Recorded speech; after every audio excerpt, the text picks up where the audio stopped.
જામનગરના નવાગામ ઘેડના ગાયત્રી ચોકમાં દર બુધવારે ભરાતી ગુજરી બજાર બંધ કરાવવામાં આવતા તેનો વિરોધ થયો છે।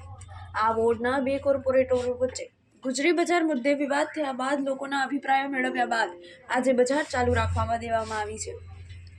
નવાગામના ગાયત્રી ચોકમાં દર બુધવારે ભરાતી ગુજરી બજાર બંધ કરાવવા માટે સત્તા પક્ષના કોર્પોરેટર પૃથ્વીરાજસિંહ ઝાલાએ લિખિતમાં રજૂઆત કરી હતી। જે રજૂઆતના અનુસંધાને જામ્યુકોના એસ્ટેટ અધિકારી નીતિન દીક્ષિત તથા એસ્ટેટ વિભાગનો સ્ટાફ બજાર બંધ કરાવવા માટે પહોંચી ગયા હતા। સાથે પોલીસ બંદોબસ્ત પણ રાખવામાં આવ્યો હતો।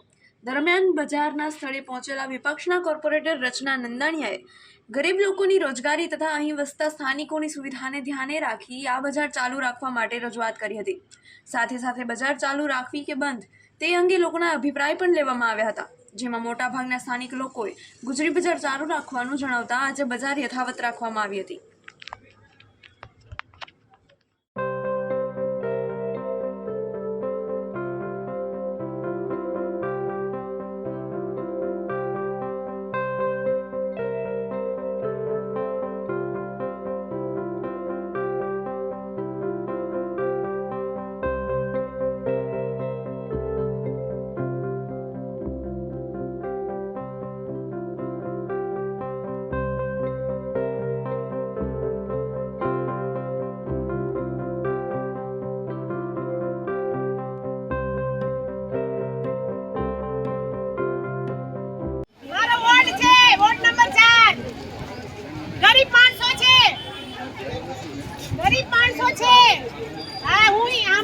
गरीब माणसो छे रोटला कमावा दियो मोल वाळाओने बहु दीधा रूपिया आपणे जे चणियो अहींया 500 नो मळे छे मोल में 1000 नो मळे छे હું પોતે અમે અહીંયાથી લઈ છી એટલે અમારો એરિયો બક્ષી ગયો અને સાંભળો મોટા મોટા રાજકારણીઓના 5 બાંધકામના તમારા છોકરાના હમ તોડવા માટે અત્યારે હમણાં ઓફિસે જઈને લેખિતમાં દઉં છું ઈ કન્સ્ટ્રક્શન બાંધકામ ન તોડ્યું ને તો જેટલી કલમ લગાડી હોય ને એટલી કલમ લગાડી લેજો। રચના નંદાણીયા કોર્પોરેશનમાં બે છે ધરણા કરીને પબ્લિક જોઈ છે તમને માર્કેટ